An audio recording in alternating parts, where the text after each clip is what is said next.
Well, the biggest issue I had with the sprint was there was a lot of slows. Her pillar slows people down. Master's will slows on some Wukong. Ring toss, all those things, but no sprint. Let's get into game 2 though. See if Splyce can answer back and take us to a third game. Splyce have been the highs and lows so far this split. Well, exciting to see them get off to a good start in the season, but having trouble again. Spacestation Gaming, one of the top 2 in North America throughout the year, looking to stay that way. Splyce, though, is still choosing to keep this first pick position. So, obvious that they definitely want to remain in control in terms of just forcing Spacestation to try and respond to their draft selections. I don't expect to see another Puch as heavily prioritized there. I think that also helped out Spacestation quite a lot.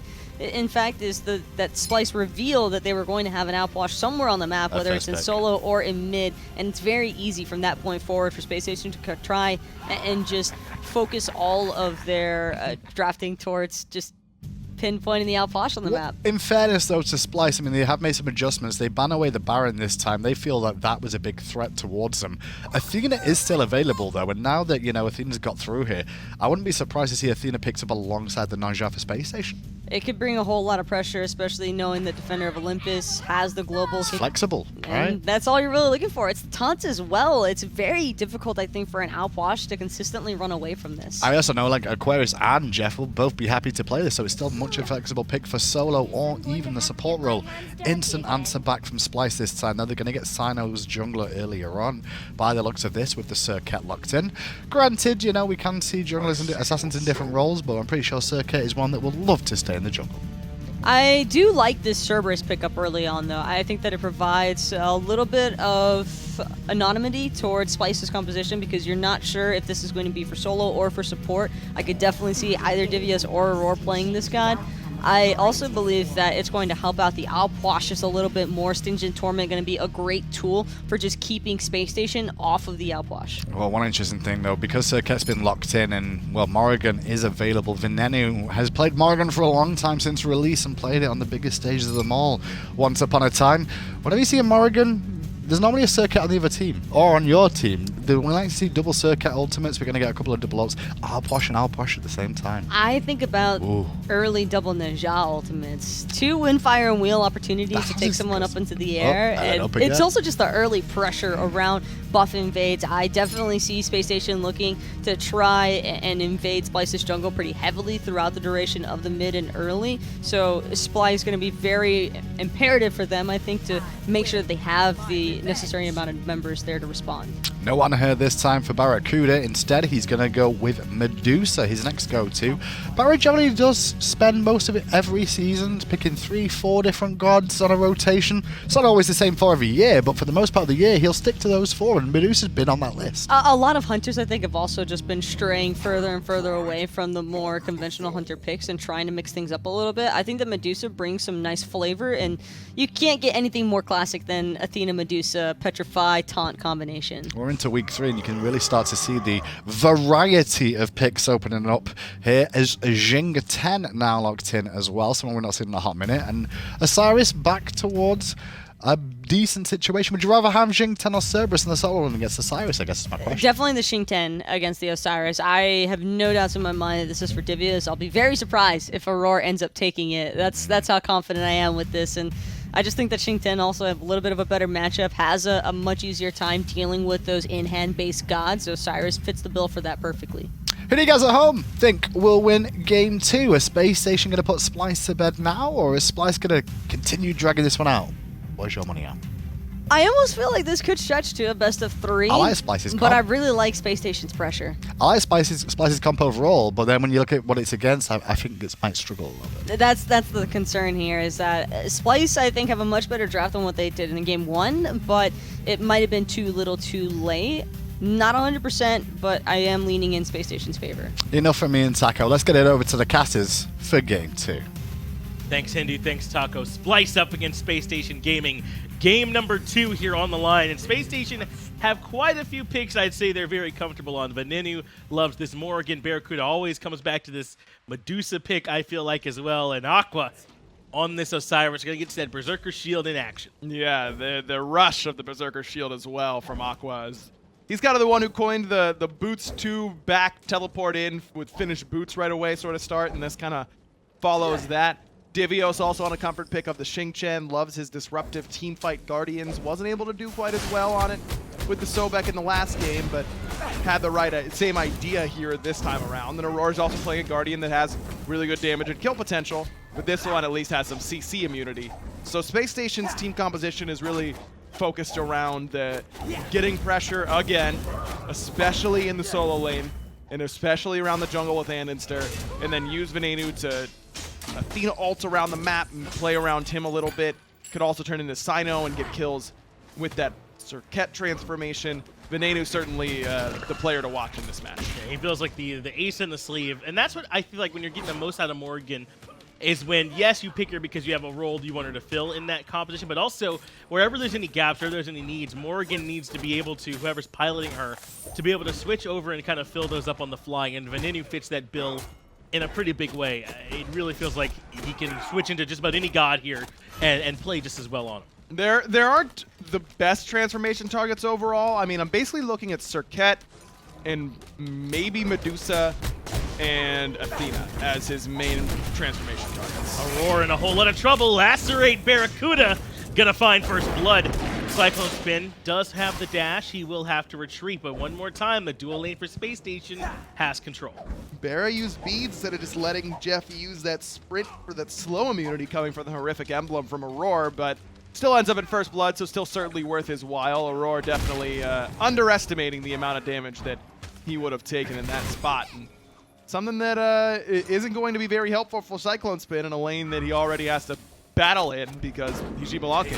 Xbal has to battle in just about every lane he's in. That's right. And so we're out here in favor a little bit of Space Station gaming, but this is what Medusa can do. She really can feel oppressive sometimes in lane, especially when she's able to get paired up with someone like the Athena, where she has decent damage of her own. The taunt can be a strong tool as well. Lacerate has so much damage. The spray is hard to avoid, and you absolutely don't want to fight her when she has those Viper shots available. Medusa, I feel like, really is kind of here to stay amongst these other hunters. Agreed. Certainly Chernobog is near the top, if not the undisputed top. I think so. Right now. I think on her is right there, but Medusa feels like she can certainly contest with the best of them. Her mid game is just so potent, and she really doesn't fall off too hard in the late. Blue buff invade appears to be the call here, as unsurprisingly Aquarius and andinster have the pressure on the solo side of the map, and they will grab this away. Divios probably won't feel too bad about it, but would like to have it, missing out on some of that farm. He'll freeze the wave a bit, and once Aqua comes back in, he'll go ahead and start. Aqua did end up just rushing that Glad Shield right away. I think in matchups like this, it really makes sure that you're in complete control. I wonder how good it is in matchups where both players are just rushing Berserker Shield right away. Maybe the boots might end up being a little bit better because of the power, but the passive on Berserkers is so good on the characters he's buying it on. Venenu is just dead. Definitely is in a lot of trouble. andinster finds the sash, but it's just not enough. Deathbane cleans up that kill. Now Splycer on the board, and they put down the Morrigan in the middle lane. And look at that, right to it. Who needs boots, I guess? Yep. When you can just go right into messengers. Yeah, again, I'm not sold on this. I think that unless you are fighting with this exact configuration, if you're picking a fight when you have Book 2 and Messenger's Mask, what are you really gaining from getting this instead of just getting your boots faster? But it worked out for Ven in game 1. It's certainly not horrible. It just it gives you a power spike that I don't know you really need, if that makes sense. Right, or like, can you really capitalize? Right, like what does it really accomplish for you? Cyno looking to accomplish a little bit more, this time in the dual lane. JeffHindla seems to have smelled it out. Last breath is going to throw him right back in, but Cyno takes a ton of damage in return. BaRRaCCuDDa almost finds the trade, and now Venenu's here. He transformed into the Athena taunt onto Aror, pulls him back in. He jumps away, but they keep everyone alive. Ven not going to be able to catch up, even with his Messenger's Mask. Great idea, though, by Venenu to give support to the support.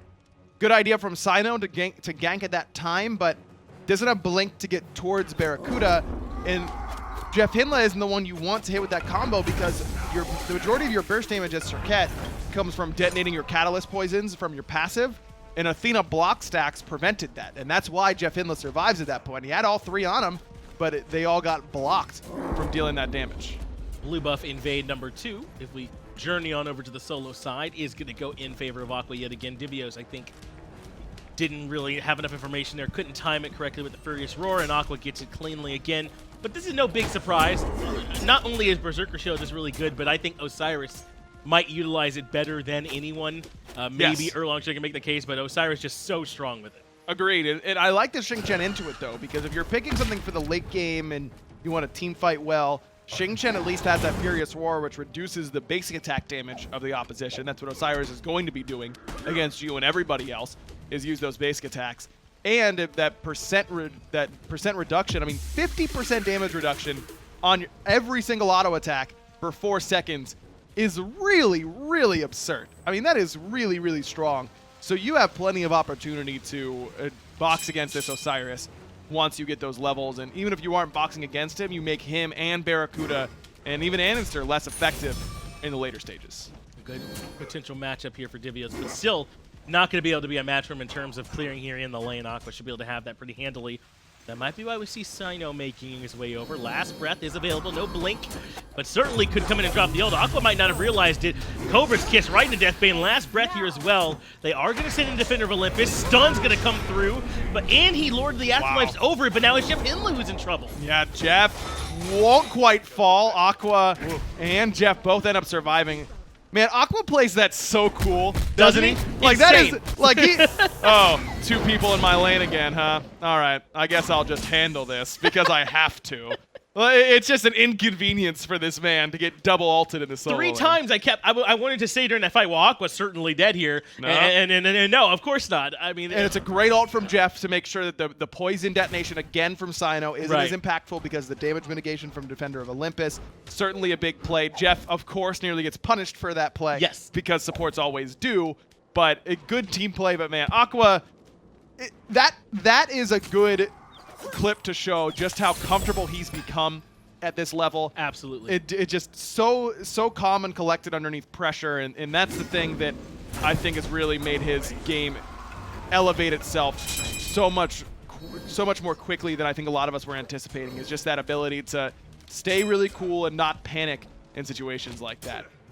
I honestly think, and we were talking about this earlier, we were just kind of discussing Space Station as they're looking for the invade and the red buff. We might have to come back to the conversation a little bit later. And so there's a bit of grouping there. Posh looking for a little bit, but maybe not going to be able to find it. But we were discussing, who sort of was the first card? Who's the first name you call on this Space Station roster now, right? With the swap over to Venenu and what's this team looking like.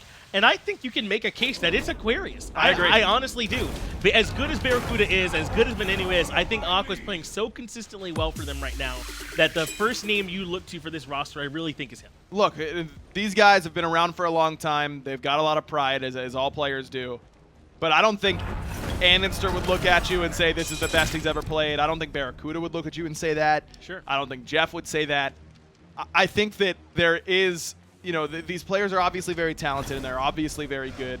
But Aqua is playing the best Smite he's ever played, and that isn't true for the other dudes. And I think that that's a very valid reasoning to be going for Aquarius, and that he's just been the most impactful player for Space Station Gaming outside of Baskin this year. And when you don't have Baskin anymore, Aqua is kind of the next man up. Now, Andy stepped up his place in spring. I think he has, yes. He absolutely has. He had a great summer LAN, and if he can continue how he did at summer, then I think we're talking about andinster as the lead card for Space Station Gaming.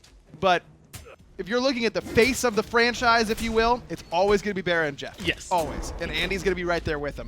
But if you're looking for who is actually winning them games, like, Eli Manning's the face of the Giants, but Eli Manning hasn't won that team a damn game in years. Like, it's been Odell Beckham Jr., and he has been the player. Aquarius under siege one more time. Let's see if he has the heroics. Last Breath, Defender of Olympus all here. andinster as well with the sash, and he will indeed find the kill. Windfire Wheels expended, but didn't even need to go up as Aror now has to fall back. A nice easy gank for apparently Space Station. Space Station. And this is where the pressure, we often think of pressure as constantly invading buffs, and you're the one getting ganks and sending the other team behind. But it often isn't. It's often what we're seeing right here, which is you're demanding the pressure of the enemy jungler, you're demanding the presence of the enemy support, and you still are keeping up and keeping your own in those fights, and sometimes even coming out on top.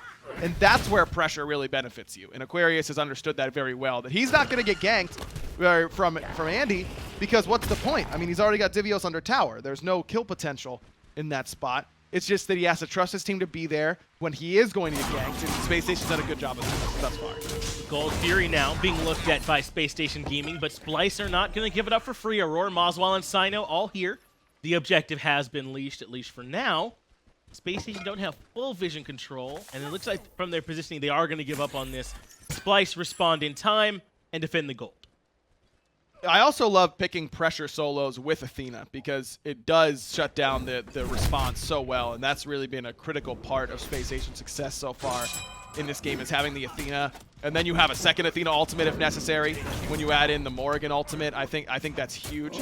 So we'll see if it ends up paying off for Spacestation in the team fights, where this Athena ultimate is a little bit harder to leverage a lot of the time, but this team composition has worked out in the laning phase very well so far. And I agree with you. It is the kind of composition I think flourishes in the laning phase, and I don't think that they drop off by any means outside it. But we'll see how well it works. But this really has, I think, kind of highlighted one more time that really, it's just 3 valves is the way I think of it here in this game, right? And you as the jungler, your job is sort of to go around making sure that you keep them stable. If there's too much pressure there, you go relieve it. But what Aqua has done is he's pulled Cyno over, as you sort of highlighted, right? He has to keep coming back over for the gank. The problem is when Cyno gets there, even he can't handle it. It's still too much. And it ends up working out so well for them now. Andinster is freed up. He can go wherever he wants as well. It really has just made the whole map easier for the rest of the team. And he doesn't have beads, but Divios just burned the ultimate, so there's not a lot of threat on Andinster at this point, whereas Divios needs to be careful just from Aquarius pressure in general. Thorns used just in case, but moswal's on the way over this time as well. So is Aror, but they do have Defender of Olympus. They put in good damage to the dog. Stun lands as JeffHindla ends up getting bursted, but there's not much more potential unless they want to try and force another fight. Blue buff defended this time by Splyce, as that has been repeatedly invaded, and everyone heads back to their lanes once again. The fact that BaRRaCCuDDa doesn't rotate over and Cyclone at least moves over towards mid is also a reason why Spacestation decided that fight probably not worth it in the end, but with Venenu's ultimate still up, that means they've got plenty of potential should that fight have continued to get exactly what they needed. And right now, maybe a second Aquarius is what you need. He is that far ahead. Venenu on his way over on the left-hand side, but CycloneSpin, I think, has recognized his life was in mortal danger. Now it's Cyno who's in trouble. He jumps away, makes it on out without having to use any relics. And then he will stop the back, but nothing more going to come from it. He avoids the stun, lands his own onto Aurora. Sash, Windfire wields. Aurora is as dead as they come. This is just, that's a classic bait, and Splyce has been around long enough to know better than that, man. I mean, there is just no way Venenu's there by himself. Even if you have no other information, you have to respect your opponent enough to think they aren't silly enough to go in and play that way. I've seen Aurora be on the other side of that situation several times. That's an Aurora classic, where he goes in pretending like he's by himself, and then like the whole squad's there, and unfortunately he ends up biting on it this time and falls. Yeah. That is definitely one that Splyce is like, come on, we should know better than that. It's partially on Cyno for not just running all the way towards mid lane and backing there, but ultimately it's definitely on Aurora for taking that bait a little bit too hard. It doesn't open up the gold for anything like that. Remember a while ago, Spacestation were considering it after a one fight on the solo side where Aquarius has so much pressure, but Splyce showed up in, I think, 3 numbers. That was enough to kind of push Spacestation back, and they haven't really positioned like they want to try it again. They're not forcing these big objective fights. They're grouping on the right-hand side, trying to see if they can strip away buffs, but not so much trying to take away these big objectives. They will eventually, with this team composition, start heading towards objectives. Is that BaRRaCCuDDa hadn't gotten too much farm quite yet. He's only sitting at level 13. Now he's finished with the Devo gloves. Now he's working towards XE and has put himself in a spot where he can do a lot more damage to these objectives. But while you have this laning phase of Osiris, you should probably be trying to use it. And I love this Stone of Gaia pickup that Aquarius has gone for, as Divios manages to secure his own blue for the first time, what feels like forever. I know they secured the last one, but this is the last time. Who was the last time that Divios got it by himself? Don't think he has in the 1v1, right? Yeah, that really hadn't happened much yet, so that goes to his credit. CycloneSpin watching his purple buff get stripped away from him. Maybe not watching it, but he definitely knows, he can hear it, that that is not for him. Now Spacestation are going to go for the oracles. They've got 3 members here. Venenu in the jungle. They might be considering a gold free push here, but one more time, they back away from it, just securing some vision and stepping away. But you were saying you love this Stone of Gaia pickup here from Aquarius. It's just so good against Xing in particular, where a lot of his poke is coming from using that knock up and root combo straight into the Furious Roar. This means that you get that huge boost of HP 5 whenever you do get knocked up, but even when you don't, it's so much HP 5 and just outright health. I mean, 400 health and 25 MP 5 is a lot. and you're getting that extra second passive where you're regenerating portions of your max HP. This buys Aquarius time to build items that are really, really stat efficient, but not health efficient. Like items like Breastplate of Valor and Spectral Armor comes to mind, but that was not what he'll be picking up here in particular. But the Genji's guards, those are really, really good for their protections, but they don't give you great health, and so you feel like you aren't getting exactly what you need all the time. But when you add this Stone of Gaia in, it buys you 2 item slots basically for not worrying about health anymore and just worrying about stacking up those protections, which are usually cheaper and more efficient. Red buff invade unsuccessful. Cyno goes for a bit of an all-in onto andinster and does have to have his beads forced out. JeffHindla will ult away, but Divios is still aggressing. He's got one trapped inside the whirlwind of Rage and Steel, but JeffHindla makes it out. And he sashed the Xing ultimate to get out of there. Meanwhile, Ven, hunting in the backside, transforms into andinster, is going to get himself a clean double. What a play from Venenu, and that'll force all of Splyce back. Yeah, Venenu just kind of making it happen. At this point, he has a chance for more. Moswal steps too far forward, gets absolutely chunked. Lord of the Afterlife might have been off the mark. Aegis keeps alive for another second, but Aquarius eventually cleans it up. No Venenu way. now jukes inside the camp. They No, don't he know did where it to him! No, Divios is here, though. He's going to recognize where he is. Furious, we're off the Oh, mark. come Turnaround on, dude. stun comes out from Venenu as well. me Somehow out. finds the double and lives. me That's out. nuts. I'm done. I'm done. Get me out. Ven just gave Splyce the best okie doke we've seen in a long time. I mean, that is just unfair what he did to Splyce there, man. That's messed up, dude. Come on. And you know me, I'm not a big fan of the Invis plays anyway, but on the back of what he did already with finding the kill in the base Morrigan form, transforming into the Najah, finding a second kill as andinster windfires wheels just for the escape there, and being able to juke back around and somehow make it out. He kind of baits them into thinking he left by hiding in the camp. Excellent play as now andinster under siege. Sash buys him a moment, but last breath will continue to tick. Poison's now procced and andinster is dead to rights. No beads for him. That time can't wiggle his way out of an insane situation, which he did already. And remember, he should have been dead around the Gold Fury fight, but he ends up surviving because of a beautiful sash to get himself out of a Xing ultimate where he had no CC immunity left in the kit available to him. Spacestation just puts on a show of great mechanical skill, and that gets them a big lead in this game, but it's not big enough quite yet. Hey, Cyclone dead. You want some more Venenu plays? Sure. There you go. Why not? And you know what? When I did that interview with Venenu right after the roster swap, right? And I felt bad because he felt like almost like he had to defend himself because just because there's a roster swap or you get dropped or benched, you know, doesn't mean you're bad. And that's something I think that most of us recognize. But a lot of people, I think, still get that connotation with it.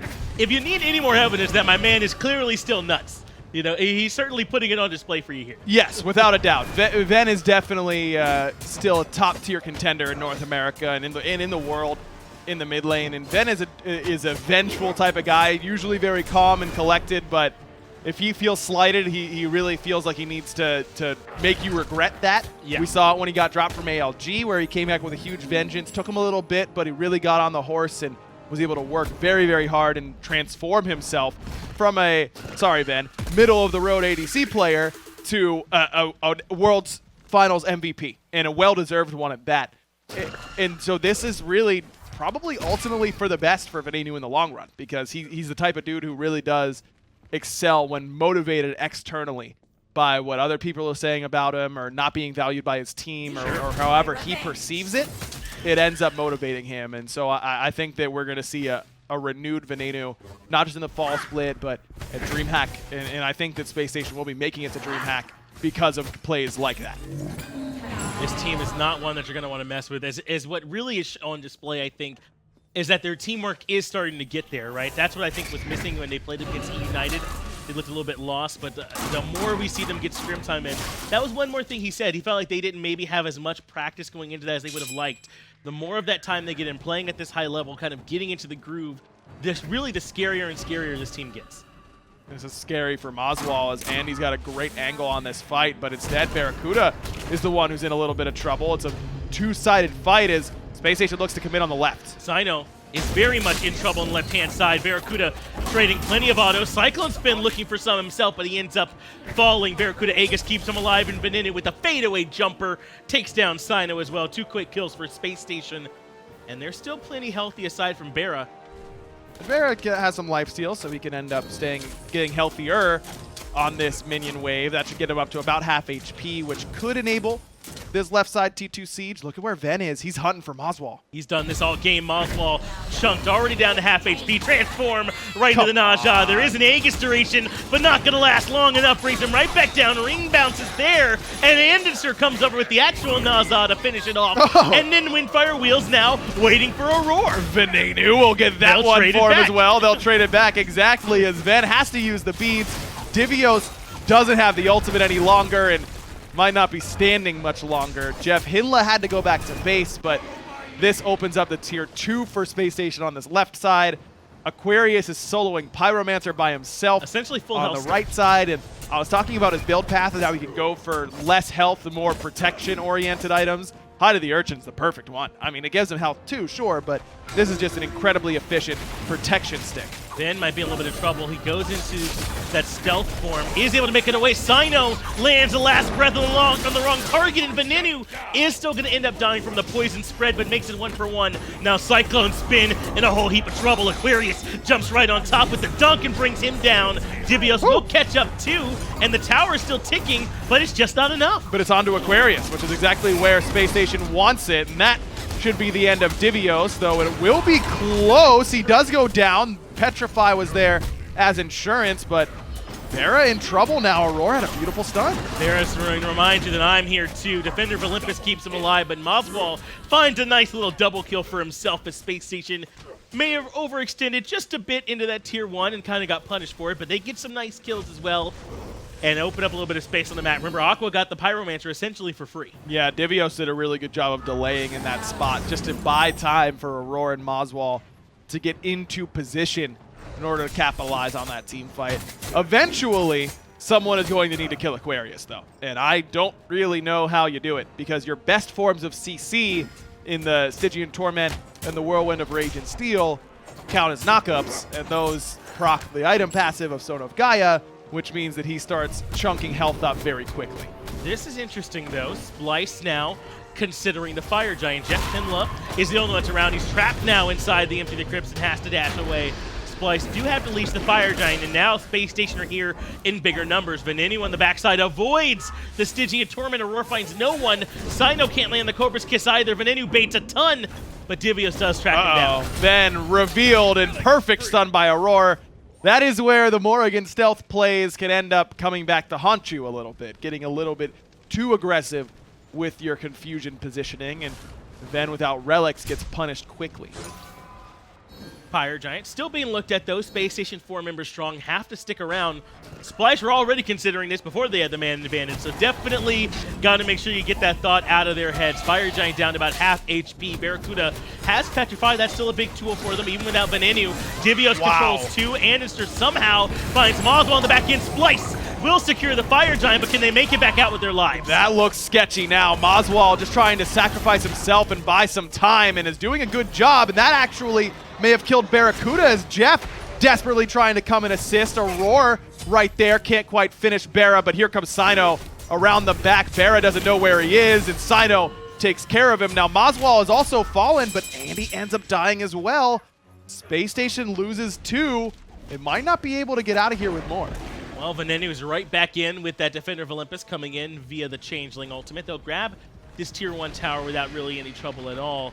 But the Fire Giant is still on. CycloneSpin, most importantly. Divios and Cyno have it as well. They've taken that away from Spacestation and kept this game even. And really, for as much credit as we've been giving Spacestation, because this game has been all them, Splyce recognized where they had an opportunity. They forced the fight and were able to sort of even the game out a little bit with this Fire Giant. Splyce has played these team fights flawlessly, nearly. I mean, Cyno has been a great distraction so far. He's been very difficult to lock down. moswal has been doing absurd player damage in the midst of these team fights. Doesn't look like a lot on the actual charts, but all of that has been in actual engagements. Divios has been an absolute nightmare to deal with. Splyce has played these team fights very well, exchanging front lines. They've taken a lot of deaths, but they've always taken members of Spacestation with them. And now maybe with fire on Cyclone and Cyno and Divios, that's enough to get them some sort of a window to get back in the gold department. They're pretty close at XP, And a lot of times in games that aren't close, it's because the XP really gets away from a team. Splyce has lost gold, but not a lot of experience. And so that's why this still feels close enough. CycloneSpin is going to try and burst down this gold for, or at least chunk it down. Looks like he will succeed as no one from Spacestation come in. So that will help the gold side of things a little bit now for Spacestation Gaming. But they still don't feel comfortable enough to start trying to push down towers.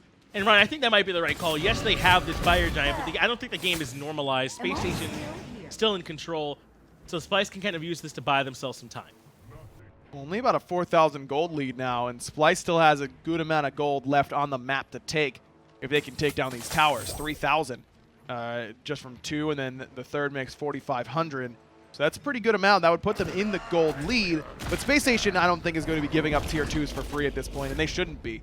This game is close enough that the gold is still just relevant enough where it actually matters. You don't want to open up your Phoenixes to being pushed. You want to stick around and make sure that the enemy can't just take a Phoenix if they win a team fight very easily. Tier 2 is getting chunked down. Venenu trying to find a way to wrap around or at least send in the decoy. Tier 2 tower will come tumbling down. Venenu going to settle from poke from the sidelines. The Spacestation make a half defense, but they don't really all in engage. That is a Tier 2 tower for Splyce. Could be heading towards this left side tier 2. They can get red and purple along the way as those are spawning. Splyce has the timers because Cyno stripped them on the last respawn as Andy loses his cloak to that knockup from Divios, but not deterred. Maybe Dumbledore has it. Probably not. He might have that cloak. Right. It is so tempting to say a lot of, like, spoiler things. I really want to. I mean, like, you have to know. But yeah, there's no Harry Potter spoilers anymore, I don't think, right? That's oh, not okay. a thing. Is that a thing? Why would he need the cloak in his office? Is that a spoiler? No. I was. Oh, you were baiting me. Yeah. You thought it was going to be a spoiler, but then it wasn't. Yeah, or was it? No, it wasn't. Really, nothing came from that. I thought there was about to be a siege happening where we have to stop our Harry Potter-related bit, but no. Splyce really recognizes not much more they can do. Fire Giant about to fall off here in about 4 more seconds, Ryan. And they kind of, I don't even want to say they stole away that Fire Giant. They really came by it honestly. They forced Space Station to take that fight. But are they going to be able to replicate that one more time? We talked about it before, right? They really played around JeffHindla's Defender of Olympus and those sort of gank attempts in solo. Can they replicate that as well in these team fights in the jungle? Well, no one has handled Aquarius yet, but Splyce has gone with the alternative option, which is just pretend he isn't there. Right. Just to completely ignore Aquarius in these team fights. And so Aqua has gone for this mystical mail saying, look at me, like, pay attention to me. No, wait, I'm here. Right, and now Aqua might have to be answered, but if I'm Aqua, I think it's most important to stick on top of moswal, then CycloneSpin. Both have done good damage so far, but moswal is such an annoyance that you want to get him on the run. But it's harder to stick on moswal because of that Gem of Isolation. He'll basically need Sprint from JeffHindla as the initiation tool as he's going in if he really wants to shut down this Opwash. Well, it is SSG that have the control of that Fire Giant pit as it comes roaring back in. Very cool, by the way. I'm still a big fan of that one. Trying to establish some vision control. Splyce are still nearby, but they have very safe positioning on this one. It'll be Divios that gives out the information whether or not this goes down. They'll grab the Pyromancer at the very least. But later and later into the game, if they're not back and coming back in, it won't mean too much in terms of this engagement. Spacestation is really showing Splyce a lot of respect, and for good reason, because this game is deadlocked. I mean, this is even in literally every way so far. So Splyce aren't the team that's behind anymore for the great plays that we saw on the left-hand side. Splyce has really done a great job of staying even and putting themselves in a position where they can win this game, not through, you know, a couple mistakes here or there, but just by playing the way they've played so far. Splyce are really, it feels like, the ones who are dictating the pace. Does get taunted in, but he's happy with that.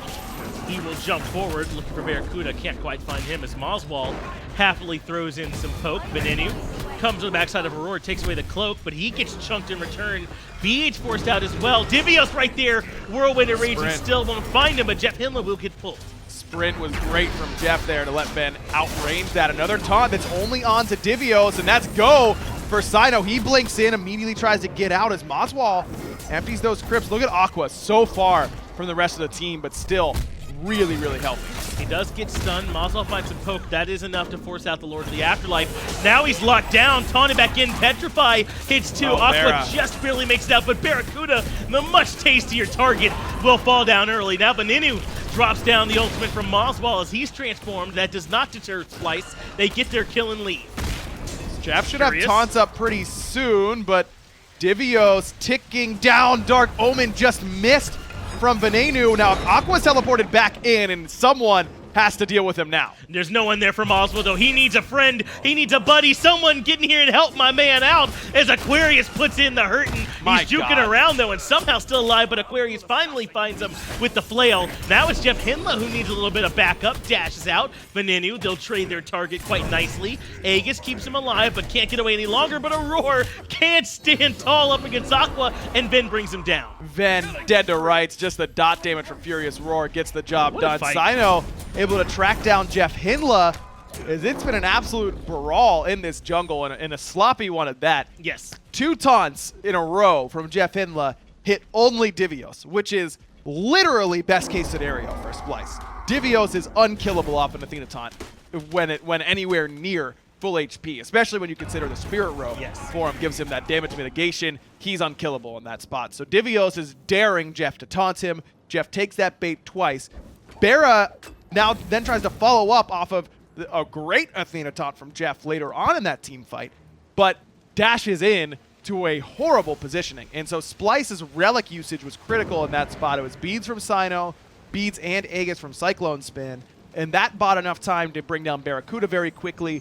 But andinster and Aqua, particularly Aqua in that team fight, just did so much damage and so much disruption that there really wasn't any answer from Splyce to him. And if you just let an Osiris chop at you for literally 75 straight seconds, he's going to kill someone. It ultimately kills moswal, CycloneSpin falls. So now Splyce has to try and do the exact same thing, but in the later stages of the team fight, make sure that Cyclone is still healthy enough to be hitting Aqua and able to stay alive. Also, Ven can't be the initiator like that. Yes. He started off that fight very poorly. For my money, that is where that fight went south for Spacestation. He goes in, and I think he ends up with Aror, not looking for him, and ends up wasting a lot. Now Splyce looking for the Fire Giant. Aqua is going to be there to take him, but it's on the backside. Divios goes in. BaRRaCCuDDa under siege. Doesn't really have any backup. Defender of Olympus comes, but it's just too late. Cyno removes him very early on in the game. Now moswal a little bit too far forward. Taunted back in, and Jeff will make it 1-for-1. That stun into ultimate from andinster. Cyclone falls early. Ven doesn't get a good Petrify off, but is still up and putting out good damage with those autos. In fact, he'll bring down Aror and put himself in position to cut off Divios perfectly. That means now it's only Cyno left. He's going to jump in and try and find someone low health, but he gets forced back out as well. So far, it's 4-for-1. Spacestation's gaming favor. Sash lands. The ring bounce lands. Cobra's Kiss is good. Cyno going to keep up this chase for a while, but that fight really cleanly goes to Spacestation. And that's with BaRRaCCuDDa being the first one dead. But the way that Spacestation split that team fight was absolutely beautiful. Aqua is just handling moswal perfectly. Ven and andinster work together hand in hand. That is great target calling. In the midst of a very chaotic team fight, the target calling from Spacestation was beautiful. And I don't know if it's actual communication or just natural instincts for these veteran players that know that they had to be on this person at this time with this cooldown down, my cooldown's up, this and that. But Spacestation really put on a clinic there without a team fight. And I'm sure BaRRa's happy, man. If they're going to expand it that much to take my man down, the rest of his team is right there to capitalize on the back end. Even getting the Fire Giant buff itself, it looks like, for BaRRaCCuDDa with the way they timed it for him as well. So all 5 members of Spacestation now will have that available. And they still have 2 Tier 2 towers to clean up, so they got a little bit more work to do there. And 3 pristine Phoenixes to go work on as well. But the siege portion of this game can start, because they've been in the jungle now fighting around Fire Giant for like a prolonged period of time, like 5 or 6 minutes. They have, and now the siege begins for Spacestation in earnest, where they really haven't sieged for real against a full slotted team quite yet. And not in the last game, not in this game. Right. And you've got to siege against an Opwash, and that is, what's the word? Not fun? I was going to say unfun, but I think not fun's better. Well, not fun is technically 2 words, so it's not a better 1 word. Yeah, but I think unfun's not a word. No, unfun's a word. Is it a word, really? Yeah. Okay, then yeah. You're right, I'm better. Way to go, and Finch. You're sick, dude. Yeah, you're nuts. I mean, I didn't need you to tell me, but yeah, thank you. This it's just so hard to siege in the face of a character whose abilities take up basically the entire lane, deal insane burst damage. moswal's done such a good job of staying alive in these team fights by consistently just dropping corpses at his feet and healing, and dropping corpses at his feet and healing over and over and over again. And then he's got the incredible slows as well. So moswal is going to be the key now. Can he stay up and healthy, and how much value will he get from his ultimate? Timing that is critical, and also from Space Station's perspective, baiting that and making sure it doesn't get value is critical. Already sieging the things on the right-hand side. I'm curious what the plan will be. A lot of the times we see Zeros when he's on Morrigan be the one that kind of breaks away to try and force a 1v1 in like the middle lane while the rest of his team sieges. But Space Station often sends Andy over to handle that responsibility, and it looks like that this time that will be the call. They've got Aqua on the middle lane as well, as now Venenu rejoins the left-hand side. So a 3-2 split-ish, as now they bring andinster back over as they try and make their move. In first is going to be JeffHindla looking for the taunt, but they can't find much there.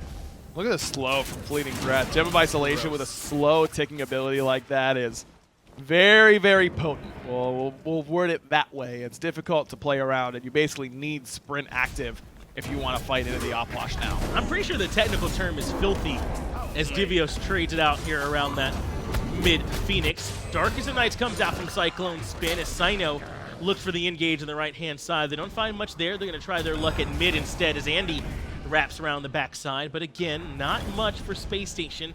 Splyce are making it real difficult to siege it.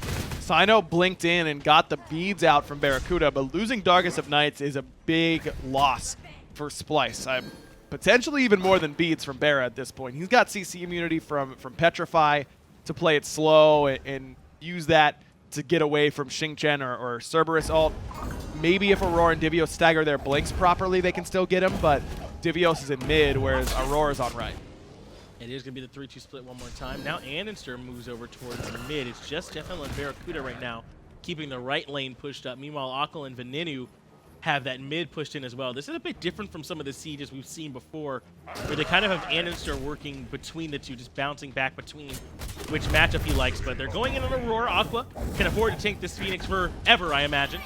Now Divios is the one blinking in. BaRRaCCuDDa jumps away. JeffHindla takes some poke, but it's Divios who's low. Empty the Crypts comes out. andinster is low on the backside. Has to defend Olympus and Aegis just to live. That's still good for Space Station because BaRRaCCuDDa stays so healthy, so does Venenu. That means right side Phoenix should go down as Cyclone, not deterred. He's pretty low, but look at this. Teleport on the back from Divios. Divios wants to wrap in. andinster's low, so is Aquarius. They've got a chance as Venenu gets burned as well. Cyno can't find a target. Venenu turns into the Medusa to get away. Then turns around when he could have just walked out, wanted to get value out of his transformation instead of just accept that it was his mobility option. That gets him killed, and now Splyce had the 5-on-4 power play for over a minute. They do lose the Phoenix, but they have a chance to capitalize right here. Aqua is the one that's still the furthest forward for Space Station Gaming. Cyno right here and try and capitalize on it. Cobra's kissed, gonna connect, but can't pull him back in. Divios gonna keep pushing, but they won't find any more picks. They've got 2 towers of their own they gotta try and take down, and a Phoenix on left to defend. CycloneSpin not there really hinders their ability to burn down a structure. Space Station get the right side Phoenix, but could have gotten away pretty much scot-free, I think, if Ben doesn't turn and try and get value out of that ultimate. The value is that he lives in that spot, not that he's doing any damage with it. Space Station end up now on the back heel. Now, Fire Giants respawn, and moswal is going to be here doing a little bit of damage to it, but Cyclone on the way means that Space Station might have a window to come in and contest. Fire Giant now down to about half HP. Space Station don't look like they want to come in and contest this one. This should be going over to Splyce relatively freely. And what looked like at one point a game that was really all Space Station, Splyce have hung on as andinster and Cyno battle it out in the jungle, but it won't be the 1v1. Defender of Olympus, taunt pulls Cyno back in, Windfire Wheels to keep that CC chain going. And now the Petrify hits nearly everyone, but it's andinster who falls. Aqua going in right onto moswal. He's got to use the Aegis as Barra just gets on the run, gets away from both Guardians on the back as Divios still hunting for him. And Divios is going to be able to find him. BaRRaCCuDDa goes down. Venenu now inside the stealth, not going to find a target. Divios, undeterred, throws JeffHindla back, but can't finish it off. But Cyno might be able to. Cobra's Kiss to try for the lockdown. Venenu, Wait, then? It's just going to push for the end here, maybe? Now, Aror's backing. I don't think that this is going to work from Venenu, who does have his transformation. He can transform into Opwash is his best option. Splyce can end the game, though, with only Ven left standing. Ven's got to go for it. He's going to keep pushing. He does turn to the Opwash. Empty the Crypt is going, but he's getting chunked. Aurora defends. Aegis only keeps him alive for a moment. He's still juking, but Aurora gets the DSI. Now Splyce pushing down the mid-Phoenix. F6 coming through. Too little, too late. Splyce pull the game back from the brink. I can't believe that that happened right there. BaRRaCCuDDa. That was a great initiation. It was a great initiation, but Splyce is able to get on the horse and get there in time. BaRRa as well, I'm pretty sure backpedals right there instead of just getting out of the team fight. If he escapes, there's no way that goes that easily in their favor. Ven tries to go in backdoor, but ends up tanking the Phoenix and revealing himself in that spot instead of just going around the right side where the minions are. That could have bought him an extra moment or two to hit that Titan. I don't know if that's enough, but at least it doesn't give Splyce as much information right away. That was an insane end and a good idea from Splyce, or from Spacestation rather, to try and pick Cyno, but better response from Splyce. It just took too long for them to complete that initial attempt. It was Cyno and andinster in the 1v1. JeffHindla comes in with Defender of Olympus. They try and keep that chain going. BaRRaCCuDDa hits the Petrify. That should win you the fight, by the way. That's the kind of ultimate that I feel like should win fights, and they can't capitalize off the back end of it. But That's crazy. But it's onto the tanks first and foremost. Right, Divios is literally unkillable on Xing at that point in the game. Opwash, you're in a tiny little corridor. That's where Opwash wants you. moswal's able to get great value out of his ultimate. Yes. That zones everyone away from Cyno. The Bumba's Mask in the style of build from andinster was very utility, so he doesn't have enough damage to outright kill Cyno in that spot. That's a heartbreaker for Spacestation, and now they really need to buckle down and win Game 3. Well, who's your MVP on the side of Splyce? You might have been thinking, doing some prep work on who your MVP from Spacestation was going to be, but Splyce not going to make it that easy. They win Game 2, and you got to find someone to vote from there. Some excellent performances, really, I feel like, from them. You might be able to say moswal, his Opwash play, I thought was excellent. Divios, despite how Aquarius started that, once the team fights came in, he was a monster. I think Divios is MVP because BaRRaCCuDDa may as well have not played the last few team fights because he was eliminated by Divios so well. What an excellent play there from Splyce. That means we're going to get a Game 3, a little bit of bonus smite coming your way. Let's get it back over to the desk and get their thoughts on what happened. Splyce take Game 2, and it wasn't all Splyce all day at all. Taco, what exactly went wrong? Splyce banked everything on their late game progression and making it to that stage, and Spacestation just had no way to siege. We were just talking about where Spacestation's shortcomings were at, and it was most noticeable on that right-hand Phoenix siege. Sure, they were able to be successful in taking away the Phoenix, but that teleport from Divios into the back line, Spacestation have to invest so much using JeffHindla as the primary initiation factor that it's very difficult to continuously try to siege. The only other option really is Osiris walking at them into the Phoenix area to try and get aggro and try and get the pressure going. The dive is where they kind of struggled there, and great job from Splyce holding on. The F7 warriors can stand behind Splyce now. Splyce just knew what they could handle, and I think that CycloneSpin, as reckless as it might have seemed with his positioning around that right-hand Phoenix even after it had fallen, it's because he knew how much shred he actually had on that Xbalanque in the late game, and Splyce just did a great job with their, I think this was a shred-based composition. Yeah, and at the end of the day, it's going to be Divios that gets the MVP vote with that Xing 10 performance. We don't see it too often. He's in and out of the meta variety. He's brought it out once or twice this year so far, but not a whole lot of the headless killer of killers. But when he gets played, he can have big games, and he doesn't die. Aggro was on point, though. There was zero participation from BaRRaCCuDDa in the team fights, whether he even wanted to try and place my game. And he got first blood. Divios was just not letting him. He just would not let BaRRa do anything, and having that much control against Spacestation's Hunter, it just made things way too difficult for Spacestation to try and compensate with damage elsewhere because of the utility build style that andinster had itemized for. What a great game from Splyce then to actually find that victory. over Spacestation Games to take us to a game 3, which is really important. I do, though, want to have a little look back at one player that was really cool here. Venenu managed to get himself a lovely little double kill on the Morrigan. We don't see it too often. Let's have a little look back, because it was the Jukes that actually came into play here that was really funny on top of that. There's the first kill to Cyno, then the transformation comes through. But after the transformation, Taco, it's the Jukes after the fact and the mind games that he ends up playing to stay alive. He was just all over the place with this Morrigan. I don't think anybody from Splyce was expecting Venenu to have stuck around nearly as long as he did, and to be the first one charging in all by yourself on that Morrigan. You've already telegraphed that your invis is on cooldown for a while, but sure enough, waits it out just long enough, and that's all it takes. Just hides in the pit. Divios didn't see it coming until it was too late. It was a nice play, but then he did have a bit of an awkward one later on, which may have cost him the game there.